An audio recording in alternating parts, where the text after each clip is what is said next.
Welcome back, everyone, to another episode of Inspired by Kass. And obviously, today we have a podcast interview with the amazing Ali. And I'm very excited to be diving into one of my favorite topics, which obviously is sound healing and voice activation and just using sound to heal the mind, body, and soul. And I thought, who better to have on the podcast to have this conversation than Ali? So I'm going to throw it over to her so that she can introduce herself.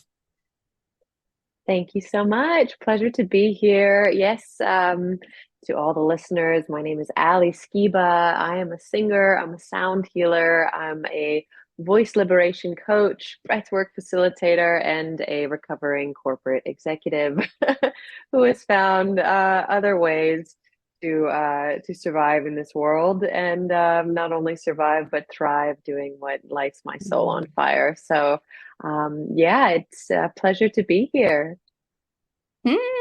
I love this. I really feel like you and I have some, some crossovers in our journeys and obviously our passions and stuff. And I just know that we're going to be able to really bring a really beautiful conversation together today. So I would love to just talk about, obviously, if no one was able to sort of pick up on the accent, Ali is from California, a bit of a California accent.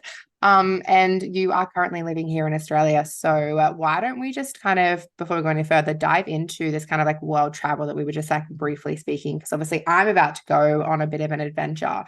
So talk about what it was like for you, just kind of like obviously going through some type of awakening, coming out of that corporate world and really venturing into this new Mm. space.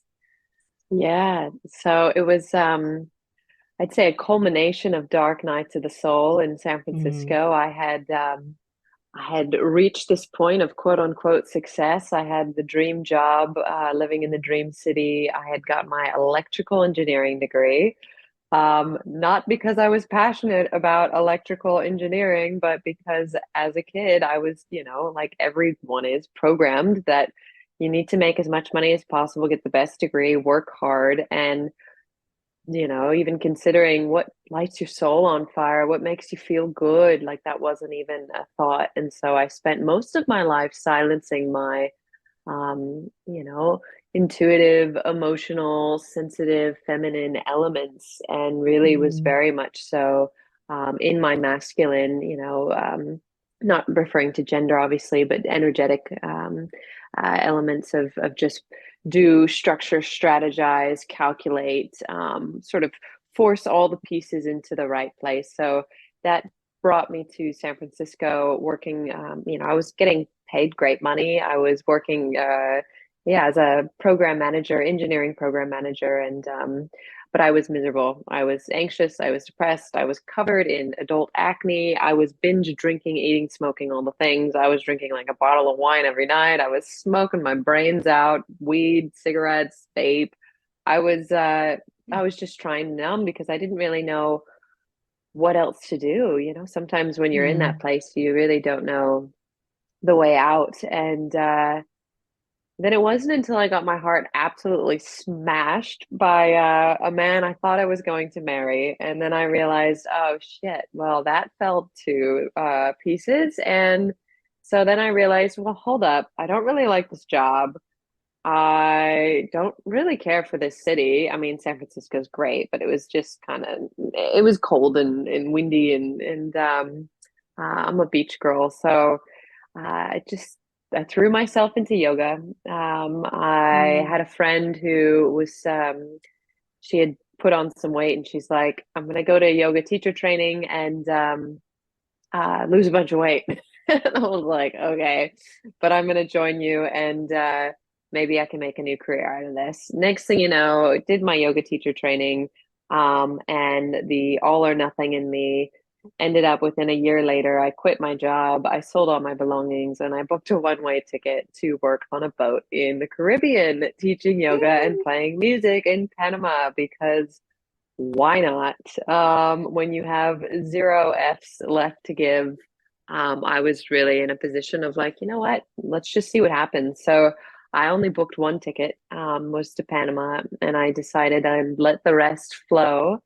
And that led me on a journey about a year and a half, 16 countries, five continents, And I was very much so looking for answers. I was looking for answers from every guru, every shaman, every healer I could find, because I truly believed that I was broken. And I Mm. was hoping someone would have a remedy to fix me because I couldn't dare look inwards. I mean, from ayahuasca in Peru to meditating 10 hours a day, 10 days straight in Sri Lanka. I tried a lot of different things. And, it was a very, existential inquisition that sent me, around the world, ended up in Bali, having my own Mm. version of Eat, Pray, Love, but it was more like Eat, Pray, Cry, Eat, Repeat, because I was just very, very lost and unsure. What I was doing, and there was this ticking time bomb of what happens when you run out of money. And then so it turned into this like, you have 3 months to live, you have 2 months to live, you have, oh, you're gonna die, oh no, you're dying. So I ended up broke in Bali, well, running out of money. And I had a friend who I met in San Francisco, and she had relocated back to Australian. And she said, "Well, why don't you just come stay at my place in Manly? I'm going to go to Europe for 3 weeks." And I was like, "Okay, all right, let's do it." So I did, and couldn't help but fall in love. I mean, if anyone listening has been to Manly, I know. Have you been to Manly? I have, yeah. Oh, it's just a dream. Like literally, I have to pinch myself that I get to live here. But yeah, I came to this country, and within those 3 weeks of her being away in Europe, I ended up uh, going back to corporate, getting a visa, getting a sponsor, getting a lease signed, and getting that safety and stability that I really didn't realize how much I needed, because traveling a year and a half in a backpack, I felt, oh, this is so liberating and so freeing, and it looks so cool on Instagram, but I was dying. I just hated the idea of constantly packing up and not having a home. And so it was really, really crucial for me to find sanctuary, and to get a roof over my head that I could call my own. And this land, this country has just been so supportive for me, so healing, and I've found so many beautiful people here. So that was 4 years ago, a little over 4 years Mm. ago. And needless to say, I'm no longer in the corporate space, but hey, thanks for the visa. Um, and so now I'm doing the work that I've been put on this earth to do.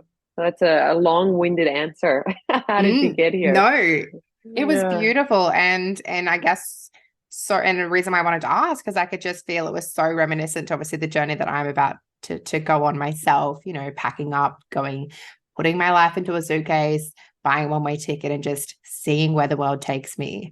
So I love that. It's so beautiful. And I would just, I mean, again, I resonate so deeply as well with, coming from that corporate life. The listeners would know that I used to be a bank manager before I decided my life was definitely not the life that I wanted to live. And so I love that. Had you done yoga before, like venturing into that? Or was this just like literally like, fuck it, let's just do it? I had done some yoga. I wasn't really a practicing yogi by any means, but Mm. after that teacher training, I was, it opened my eyes to a world I didn't realize. And it was amazing because it was like learning how to tune into your own magic through breath, through movement, through meditation, and learning about the philosophy and the ancient wisdom from the yogis, Mm. and the Sanskrit texts and the Vedas. And oh, it blew my mind. I felt like I was finally somewhere I belonged or cared to study in. Um, Yeah. Yeah, look, I'm not a yogi myself, but I've learned just a little bit about what actually you dive into and learn in yoga training. I'm like, oh, that just feels so enticing for me, just to kind of learn all of that beautiful kind of like wisdom. So, and I want to ask as well for this cruise ship or the ship that you're on. So that when you started, I know you were doing yoga there. Did you do sound healing and stuff on that too? So it wasn't a cruise ship. That definitely No. wouldn't have captivated my attention. It was a catamaran in Panama. Oh. Through a connection of one of the women from my yoga teacher training. She said she met this guy while she was on a surf trip, and he said he's looking for yoga teachers to join, his crew. So Mm. I brought my guitar. So part of my, travel gear was literally a half-size guitar, and I think it was like a 32-liter backpack.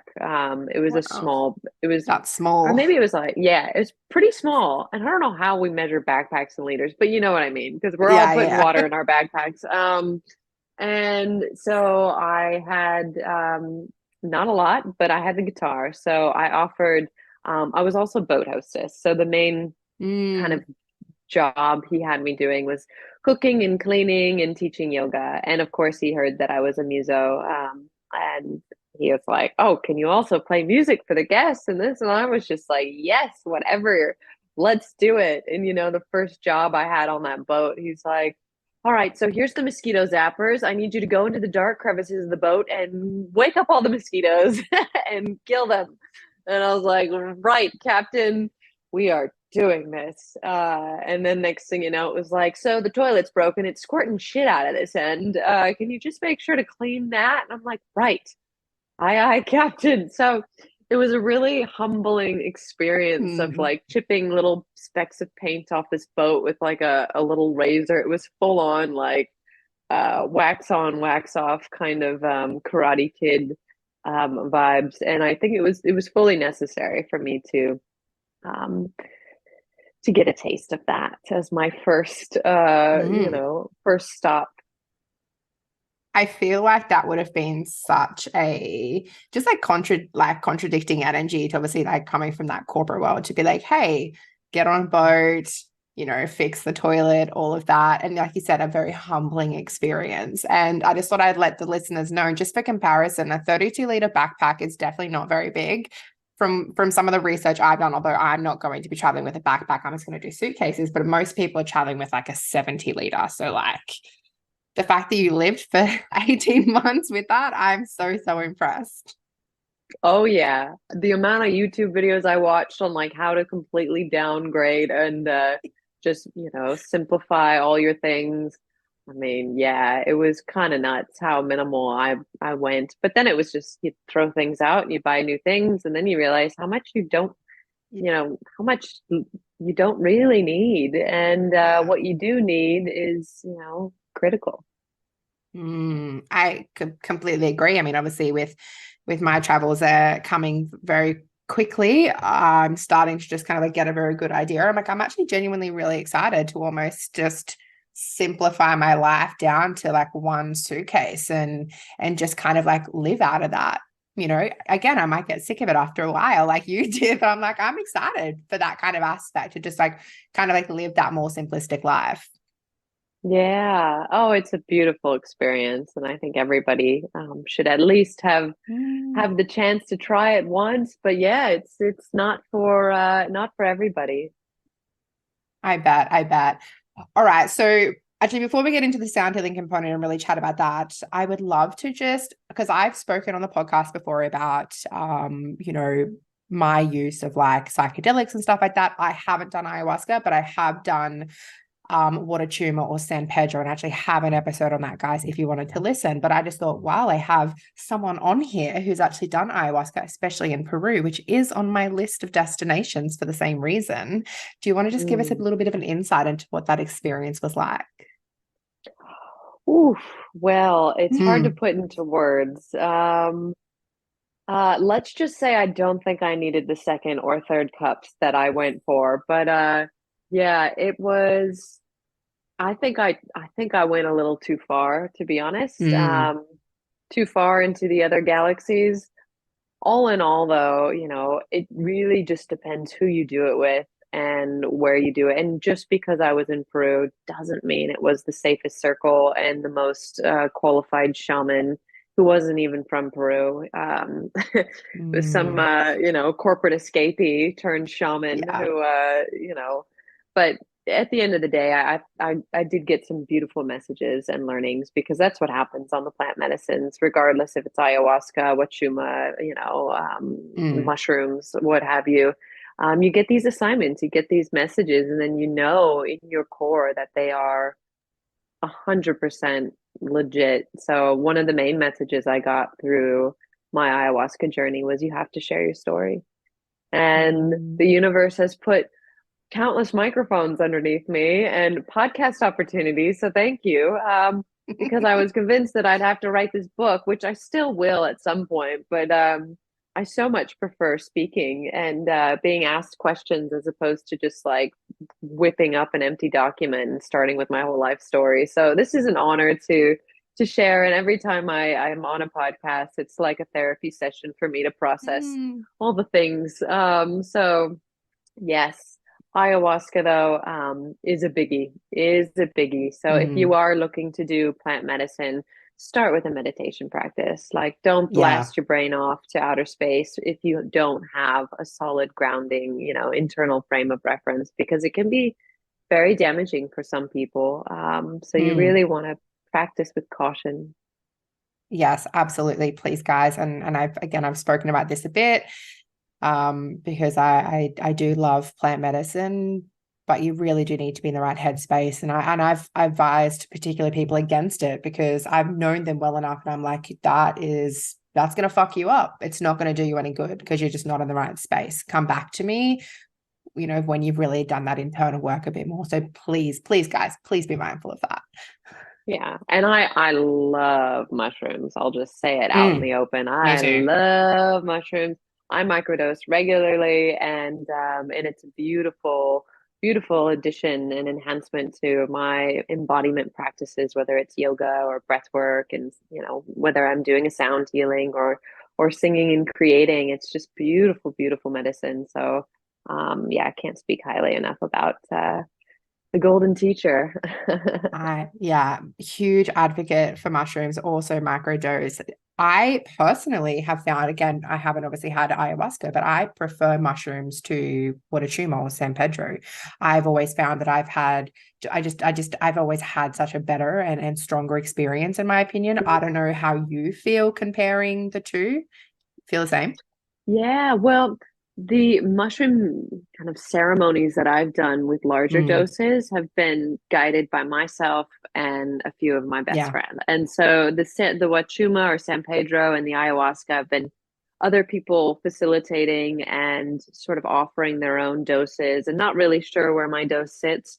But because with mushrooms, I've gotten so familiar with where my boundaries are and how much I can handle. Like, it just feels so much more safe when I'm, get an Airbnb with a group of my besties. I'm doing this next weekend, and like, we're going to Yes. Mudgee, and we're just gonna, like, have a beautiful ceremony together and give each other space to, trip out and go deep in, with our own Mm, playlist, our own picnic blankets, and then we come back at the end of the day and share our beautiful learnings and cry laughing and enjoy, a delicious cheese platter of sorts. It's just, for me, that feels so much more therapeutic than being with a bunch of strangers, with a bunch of people that are kind of wearing these hats of like, I can heal you, and don't, no talking now. It's not your time, and I don't know. I think it's such a delicate space, especially when you're still tripping and somebody's telling you need to do something right or wrong or whatever. And that was my experience with ayahuasca. Just to close on that, I think my body takes a bit longer to process things, because mm. by the time they're closing the ceremony, it finally hit me like full throttle. And they're like, I need you to sit up. We're closing the ceremony. And I'm just like, blah, completely like, I had all my crystals on me and they're just like disintegrated everywhere around me. And I was just like trying to find my mittens, but not sure where my hand and my mitten began. And so it was like, wow, mate, why'd you give me that third cup so late? Because I mean, I was looking at him like, I'm not feeling it. I'm not feeling it. So he just kept giving me more. And then it was just like, ooh. So it's a delicate dance. So Mm. if you have possibly a slow metabolism, um, Yeah, tread with caution. Don't go after that first cup or that second cup. Absolutely. And again, I've had a very, very similar experience for the I love just getting an Airbnb, going with my friends and just sitting in ceremony together and just being able to lead ourselves. Because I don't like being told that I can't talk and I want to be able Yeah. to move. I want to be like, because I do, I for me, plant medicine is always a very somatic experience where I need to move and it's like, you know, you need to just sit in this position and shut up. And it's like, but I literally want to move. I actually find, I don't know what an experience has been like for you, but I often end up making a lot of throat kind of like Mm. noises when I take mushrooms. It's always what leads me in. Whereas that wouldn't have been welcome when I'm Ooh, sitting in a yeah. circle. Yeah. So I think that's why, again, like I just think that because obviously, you know, mushrooms are a little bit more easier to get our hands on. If, you know, doing it in your own space is just so much more powerful than those kind of more structured things. Again, my experience. Yeah. And Mm. with all this medicine, it's like just maintaining that deep reverence and respect for the plants because so many people just sort of dabble with this as a party drug and they're like, "Oh, it's Yeah. fun. Let's trip out." And it's like, "No, this is sacred medicine." So if anyone listening is considering, dabbling in this realm, like treat the plants with the utmost respect, set intentions, make sure your body is clean, your vessel is open and ready to receive. Yeah, I could go on and on. I know. I could again. I could talk all day on that. I Podcast on mushies coming up. exactly. I probably do need to do an updated one. I love that.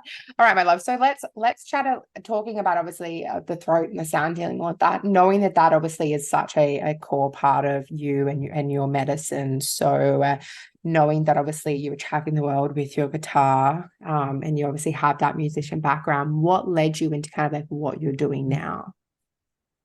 Yeah, so I wouldn't have imagined me doing what I'm doing now in a million years. It was not something on the list of degrees to get when you're a kid, just trying to figure out who you want to be. I came upon this work through my dark nights of the soul, through that journey around the world. I spent 2 months in India at a music ashram and I started studying with the Himalayan singing bowls just to understand how to use sound to support, whether it's physical body or, relieving anxiety and stress.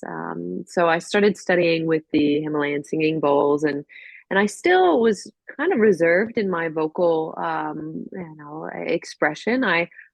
Having played guitar since I was a teenager, I used the guitar as kind of my I would hide behind it and the chords and I would pretty much stay within the range of the chords and the songs and I wouldn't really go too far into the wacky creative ethereal sounds. It was very much uh the unknown was scary territory for me and as I started to study with the bowls and then dived into breathwork, which took it a step further by the time I got into Bali was instead of the gentle pranayama yogic breathing, it was, well, not all of it is gentle, but this was more like trauma release breath work where we're doing deep, Mm. continuous cyclic breathing. And through that process, something cracked open in me because for me, I realized I had a lot of healing that I needed to do and a lot of anxiety that I was facing and depression that was coming in and out. And I feel like I couldn't really access the true potential of my voice with the weight of all my pain and all my all the shadow work that I had yet to even um, uh, you know look at. So Mm. it was through my healing journey, to answer your question, through my healing journey, that I really stepped into opening my voice and exploring different sounds. So with the singing bowls, I would take myself through a breathwork practice, and then I'd put all the bowls around me, and I'd hold my breath, and then I'd ding all the bowls around my head on my body because I got seven from this course, one for each energy center in the body, and then I felt just the desire to sing and to create noise and to start to explore my own wind instruments. And yeah, the more I got out of my head and the more I learned to let go of the control, because it's Mm, so multifaceted, and, control in career, control in life, control in every, element of the universe, and letting go of control of my voice and letting whatever wants to come through was a massive shift. And then moving to, instruments that don't necessarily have chords or structure. I mean, the crystal bowls have a frequency that they work with, but like, for example, starting to work with the medicine drum, just finding a beat and letting mm, myself just tone whatever wants to come out, as opposed to these are the words, this is the key, this is the melody, and repeat. And I found it took a while to step into that, to really feel comfortable doing it. I had to make a lot of ugly, weird sounds to get even close to what I now feel is more accepted, and what was recently debuted on The Voice Australia, which I'm just so grateful that that was so well received and I had that opportunity. But it's been a massive unfolding and unlearning of all the things that I feel have been sort of placed upon me through programming from childhood, from just old stories, limiting beliefs, you name it. mm. I was going to ask about the voice later. Because I figured it would be very, very remiss not to ask what that experience was obviously like. So just Bubba on that topic. So for the listeners, yes, Ali was recently on The Voice Australia, which was just I don't know, it was so beautiful to just see something like that into like the mainstream, just kind of like realm. So I would just love for you to just kind of like share what that entire experience was like for you. Yeah, absolutely. Whew, it was quite a journey. I had no intention or desire to, be commercialized and to Mm, be molded into some mainstream pop star. And in fact, I was never even interested in a chair turn. But I was, after I had got my permanent residency visa, and I knew I had a year before I was, clear to quit my corporate job and really step into my business. I thought, how can I impact the most people with a single, whether it's a video, whether it's a performance, whether it's a post, how can I get the most impact? And then I overheard a friend talking about her partner auditioning for The Voice. And I was like, maybe I'll just go on TV. Yeah, let's do that. So Nick, one thing led to another, and next thing you know, I was brought in for an audition, and or called in for an audition. I brought my guitar and I brought my medicine drum, a beautiful drum I made at a ceremony down in Barrie. And so uh, gave them a dose of, Ali plays Zombie Cranberries or Hurt Johnny Cash or Hallelujah. And then I explained to them about, the work that I do and the medicine drum. And I invited them to close their eyes and breathe into their heart. And then I allowed whatever sounds to come through. And yeah, so let's just say it got me on the show, and they were more than happy to support me in using the crystal bowls. They pretty much were like, well, whatever you want to do, because if you could do that, let's just do that. So yeah. it was sort of an exception that they made for me as an artist, because they don't really let you just make shit up on the stage as you go, because that was pretty much what I told them I'd be doing. I said, I'm channeling, and I'm not going to be able to tell you what it is before, but it'll be something like this. It'll be pretty. I'll have Mm. my bowls. And yeah, I felt very much so. It was like a call of duty, like this needs to happen. And I was very a mix of playful and excited, but also very serious and like, no, this needs to happen. And yeah, when they didn't turn their chairs, they ended up coming up on stage, and yeah, it was really special, and the response has just been so beautiful. And I'm so happy that people have received my medicine with loving ears and open arms and hearts. So it's Mm. been a massive journey.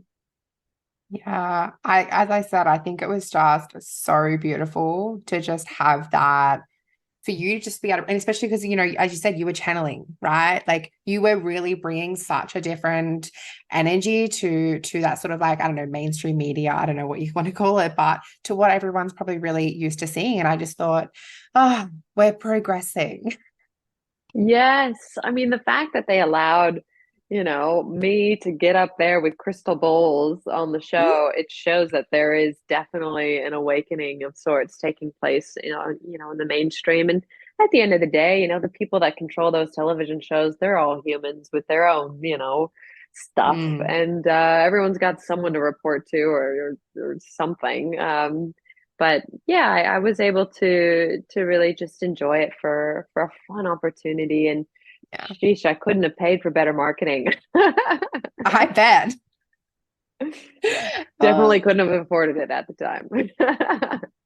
no, oh, I love that. And yeah, I'm sure it would have been such a beautiful experience. Like I said, I just think it was just so amazing that you were able to bring your magic into the world like that. So, guys, obviously I will have Ali's Instagram below, but I think there's some clips and stuff on your Instagram if you guys wanted to Yeah, go have a look. thank you. Yeah. So let's just get back to sound healing as a whole. And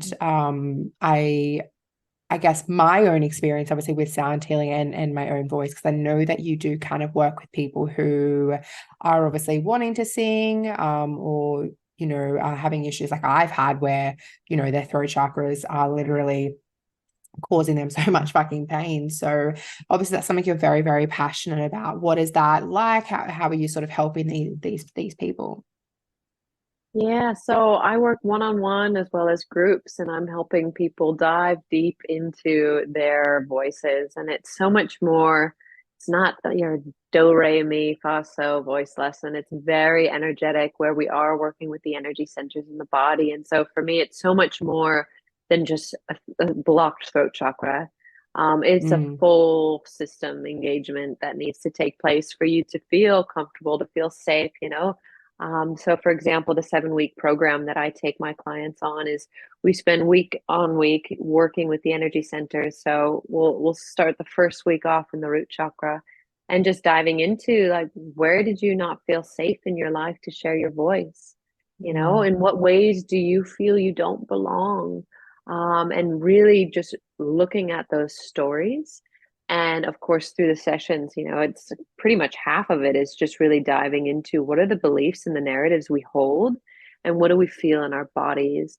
And then once we're really clear on that, I guide them to, kind of visualize and create a new story, mm, and seeing themselves fully standing and supported and embodying their true, authentic expression. And then working with different tones to essentially break through, blast off, and remove any blocks in those energy centers. So by the time we get to the crown, it's, your full channel is open and all energy centers are no longer mm, obstructed with stagnant energy and blocks so that it allows you to really connect to that deep, deep healing resonance within because our voices are a direct living connection to the deepest parts of who we are. And it's been lifetimes of silencing and suppressing and holding ourselves back because of fear and other things. So there's a lot of inner work that goes on in these sessions, and I am ultimately just holding space for the others to do the work themselves. But yeah, it's not about my sessions. I tell them it's not about sounding good. It's not about hitting the right note. It's about making the vibrations and bringing your conscious awareness to the places in the body where we are going to be working. So where intention and awareness flows energy goes. mm, So, really just reminding people of their ability to move energy in their own bodies through their voices, because out of all the instruments in the world, the most healing instrument on the planet is your voice. So, yeah, I found that is an essential piece of sound healing is vocal activation. And now for most of the workshops that I do that involve sound healing, there's almost always an element of some form of voice activation, whether it's an ohm or a little mm. bit deeper, really connecting people to their own medicine because that's where the juicy work is our own self healing abilities.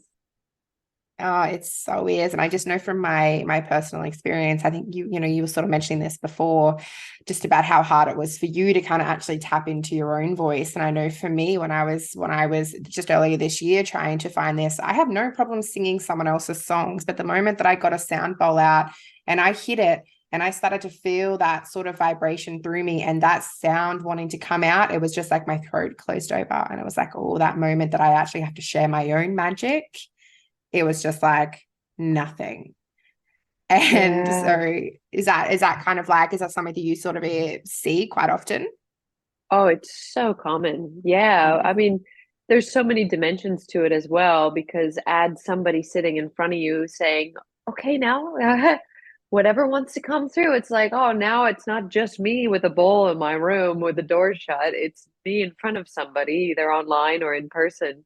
So Mm. there's an element of self-judgment that I think we carry with or without external factors of people around or what have you.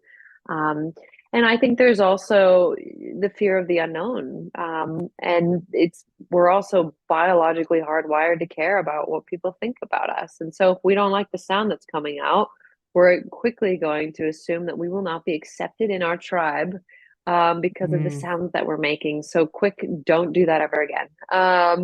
And it's something we need to rework and reevaluate and create this loving compassion, cultivate this loving compassion for ourselves in trying and exploring and getting curious to sound. So yeah, for many of us, it's that, that first few minutes of just toning whatever wants to come through. It's like kind of like taking out the trash, as I refer to it. And I think it's been, Mm.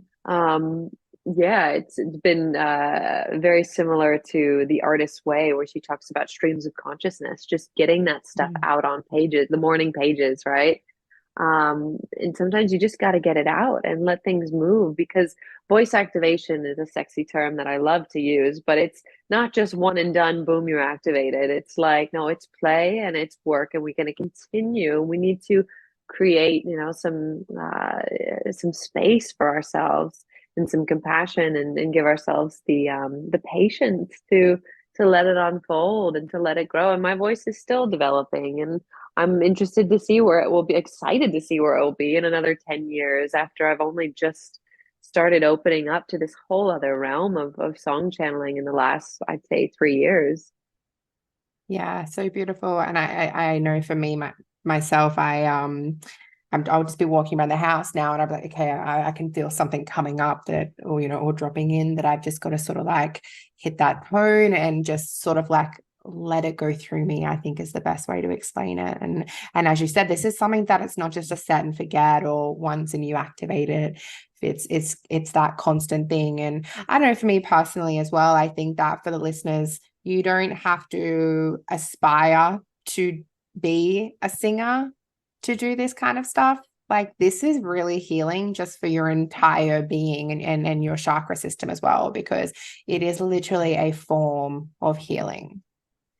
I'm so glad you mentioned that, because it is absolutely, from our physiological perspective, when we sing, when we vibrate our vocal cords, we are Mhm. activating, we are stimulating the vagus nerve. And the vagus nerve is the major highway from our brain to every organ in our body. So it doesn't need to sound good for your full body and every Yes. function in your entire body to receive benefits from it. So there's really two main ways to stimulate the vagus nerve, and it's singing and breath work, which is why Mm. I've become a breathwork facilitator, because it's been so hugely transformative in my world, and in helping clear the brain fog, to de-stress, to alleviate anxiety, and all sorts of just byproducts of this human experience. But Mm. yeah, I mean, and also, when it comes to giving yourself the permission to tone and make sound, like it doesn't need to sound like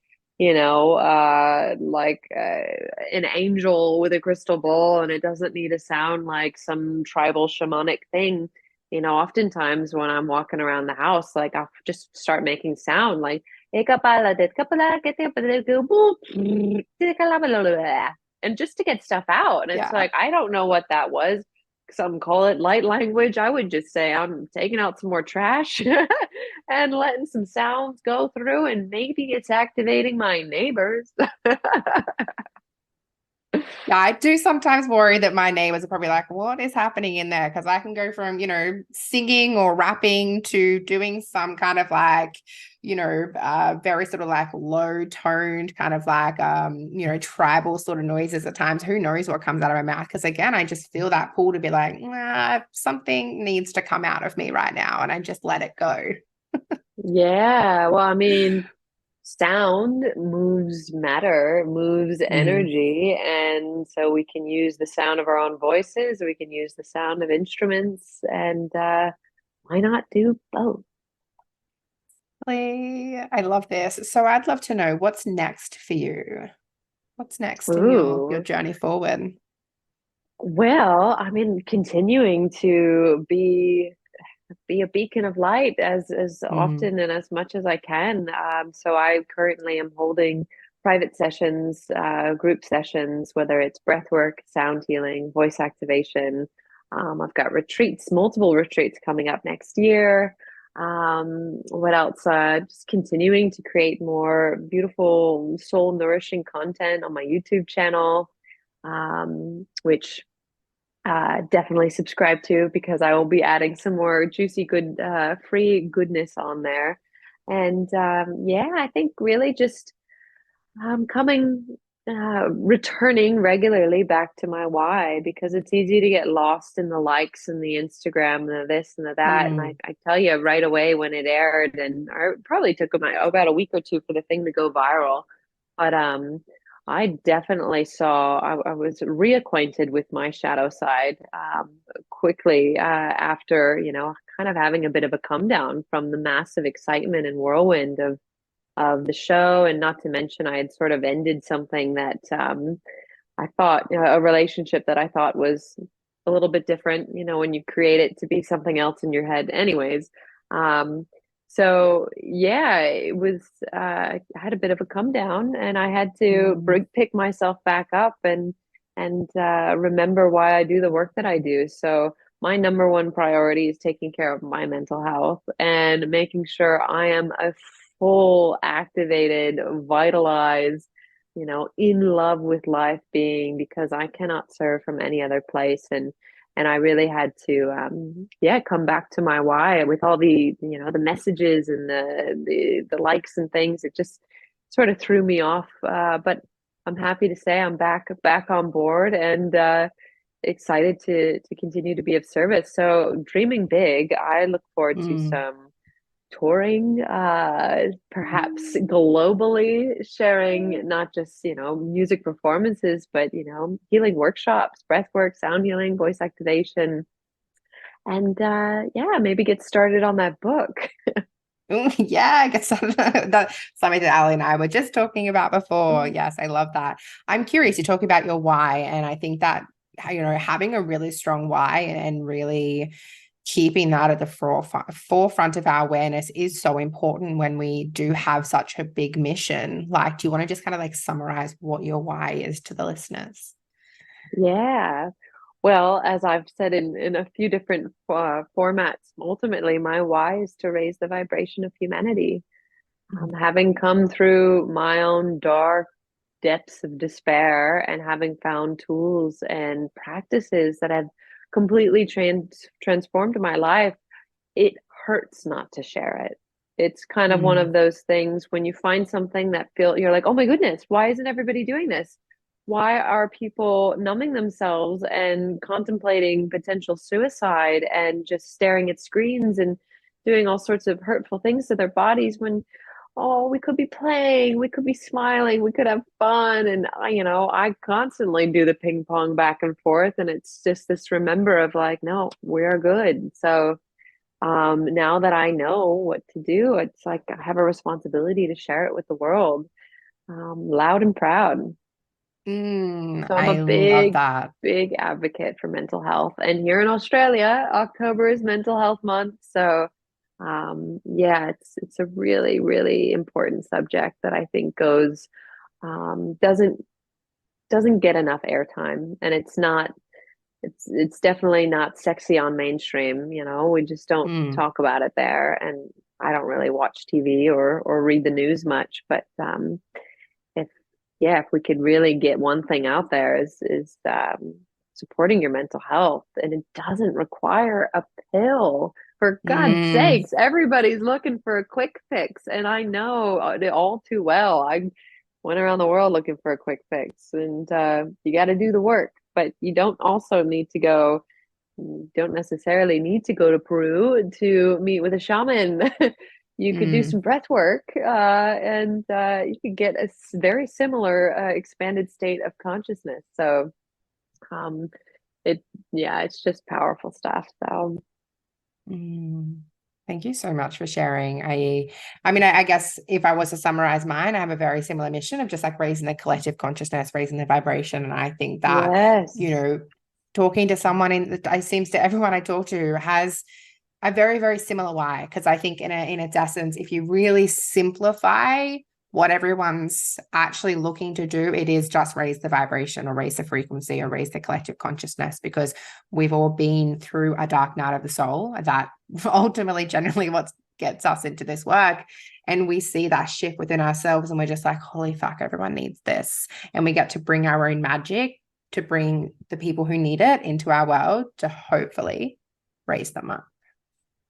yeah, and just make people feel a little bit better and a little less alone, because isolation is killing us. And I It mean, is. COVID did not help because everyone turned into, hermits, as we had to for a bit. And then coming back into the world, it's like there's nothing more powerful than community and support and working together. And yeah, so many different factors that I went on um, to share actually just last week in a podcast. Just about how you can do all the things. You can do the breath work, you can do the meditation, you can do the 3 day water fast, you can do it all. But if you're not connecting with other humans, you're still going to be missing a massive ingredient to your healing journey, because it's not about me, my purpose in a cave alone in India. It's about supporting Mm. each other. And when you realize that it's, this whole solo quest of me, mine, and, not realizing that you're in perpetual fight or flight, survival mode in your nervous system. Yeah, it's just so much more beautiful to do it with others. Yeah, well, I mean, humans need each other. Humans, we do thrive when we're around other people. And I think more people are realizing that now after having that kind of like forced isolation. It's like community is becoming such a, um, it seems to be something that's prominently spoken about these days, and which I think is great. It's very Age of Aquarius vibes, which I think will help us as we Yes. transition into this. I love that. So let's um I just forgot the question I was going to ask.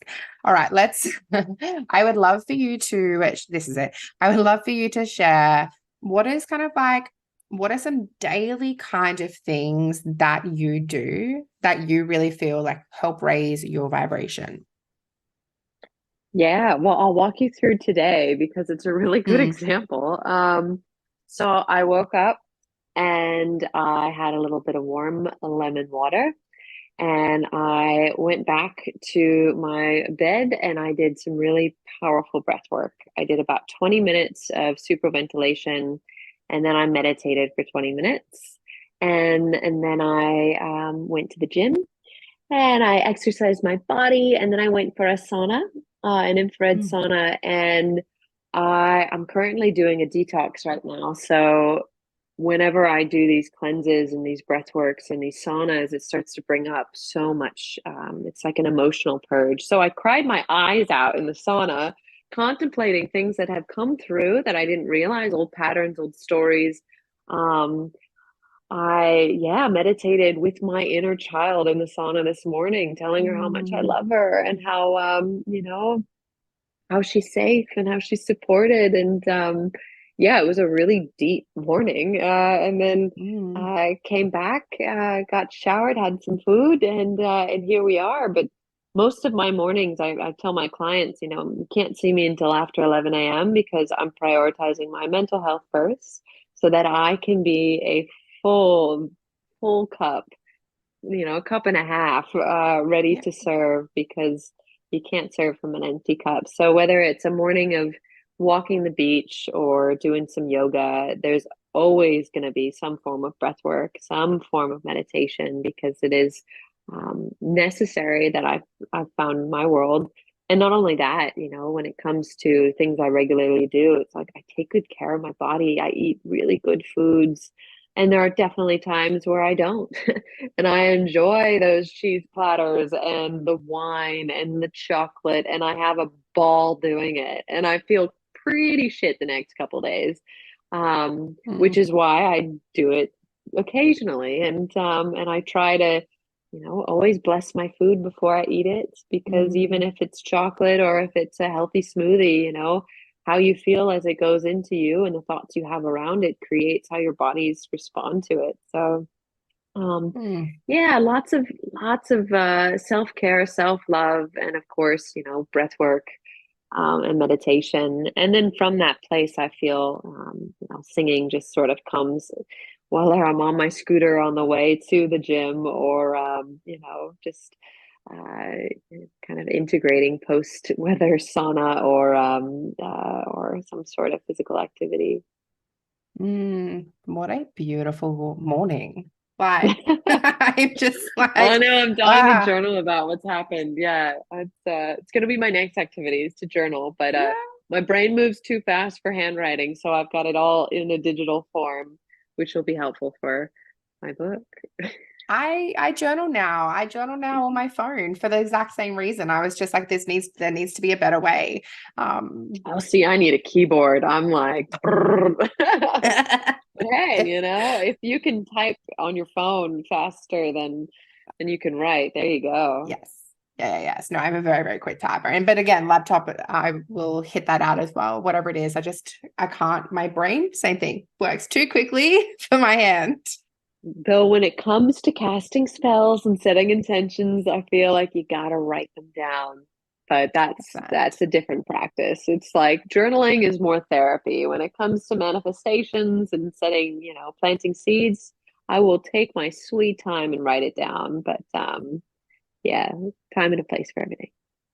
Absolutely, 100%. Look, I'm a witch. I have my altar. It's got all of my spells and stuff on there. And yeah, they are handwritten. So I love that. Oh, what a lush morning. It honestly just like, I'm so big on, for me, my morning practice is 4 to 5 hours. It's generally the same every day, but I know the importance for my mental health to just like have that just like undisrupted time. So I love that, you were just so able to share what yours looked like to give the listeners a bit of a different perspective. Same stuff, although I don't get to really go to a sauna much. So I love that you're able to do that. Yes. Yeah, it's one of those I don't care what my finances are doing. Sauna, it's like number one priority for the week, at least once a week. So I can, Mm. just sweat it out and be forced in a box of silence because I try not to listen to anything in there, unless it's like a Dr. Joe Dispenza tuning into new potentials meditation. Ooh, But yeah.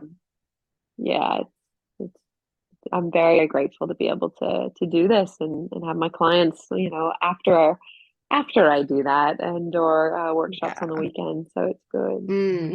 Mm. I love that. I love that. You're obviously really creating a life that honors you and puts you first. But then, as you said, it gives you that cup and a half that you can actually now pour in to your clients and your workshops and stuff, which is honestly the way that we all should be prioritizing ourselves. So I love that. Thank you. All right. So let's wrap it up with one final question. And I would just really, I want you to just share anything else that's kind of sitting on your heart right now that you feel like needs to be said. If there's anything. Hmm. So I think for me, what has been most present, especially from this morning, is really honoring and loving all the parts of ourselves. So, for Mm, example, I had some pretty negative self di or inner dialogue, witnessing myself going from being super healthy, super happy to getting back on what is the weed, or whether it was just like eating a bit too much crap food and noticing that little like hungry ghost coming out when I wasn't getting the Mm. satisfaction I was hoping for out of the relationship, and then the likes on Instagram where I just sort of lost the plot. And that's when I turned to, the substances and the things to fuel me and feed me. And I had a lot of resistance towards this part of me that I was like, nope, we're going on another cleanse. I don't like that addictive, part of me. And this morning it was like, no, that addictive part of you is just a little girl who's hurt. Love her and do not Mm. shame her for her behavior, because she's just coping with, the only way she knows how. And for me, it's some sort of oral fixation, because, what's going to come up, we just want to push it down with food, with, smoking, drinking, whatever it can be. And so I really had this beautiful moment of like, no, love and honor and cherish all the parts of yourself, even the ones that you deem inappropriate or unacceptable. And the one that said they were going to go to the gym but didn't, like, let her be and love her, because Mm. she is all part of this divine symphony of spirit. And when it comes to spirituality, was that your question? What is Well, spirituality? just what's on your heart. But yeah, spirituality, talking to that, because I don't even think I asked that at the beginning like I usually would. Okay. Um, but yeah, I mean, for me, spirituality is is essentially a practice that brings us closer to our own divinity. And Mm. it's having that trust in something so much greater than the mind. And I think we often get so hung up in what we can think, what we can see, what we can plan, what we can calculate, and it's often the unseen that is the most potent and magical. So, yeah. Mm. I love that. That was so beautiful. Thank you. Thank you. Thank you. Thank you. This has been an amazing conversation. Um, Yay. it has been such an honor to have you on here. So obviously I will put the link below, but would you just like to let everyone know where they can kind of connect with you, different social medias, YouTube, as you said? Absolutely. Yeah. So you can find me on Instagram as at Melodious Yogi. And that is also my website, melodiousyogi.com.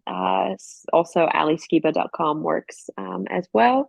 And on YouTube, I think my handle is also at Melodious Yogi. Facebook is also at Melodious Yogi. So if anyone listening is keen to work together for vocal activation and or breath work and sound healing, head to my website. And also I offer one-on-one mentorship for my aspiring light workers and sacred space holders. So, so much we can do together, and I would be delighted to work with you.